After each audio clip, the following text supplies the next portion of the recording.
Hello friends, welcome to Cooking with Claudia. Today I'm showing you how to make this easy, delicious garlic butter roasted broccoli recipe. This is such an easy side dish. Let's get started.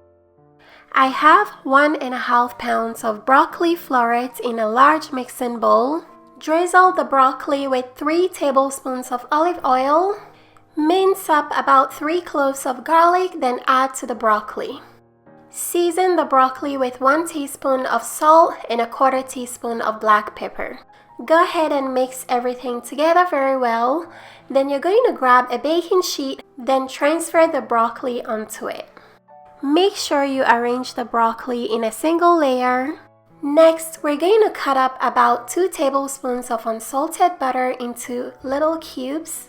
Then randomly toss the cut up butter onto the broccoli florets. Make sure your oven is preheated to 450 degrees Fahrenheit. Place the broccoli into the oven to roast for 20 minutes. Here it is when it's all done roasting. The combination of garlic, butter, and olive oil makes the broccoli so flavorful. It has the perfect texture. It's not too soft or too crunchy.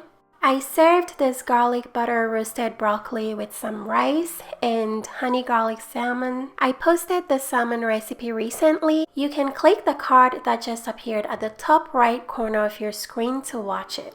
Thank you guys for watching. Don't forget to check the description box for all the ingredients and measurements for this garlic butter roasted broccoli recipe.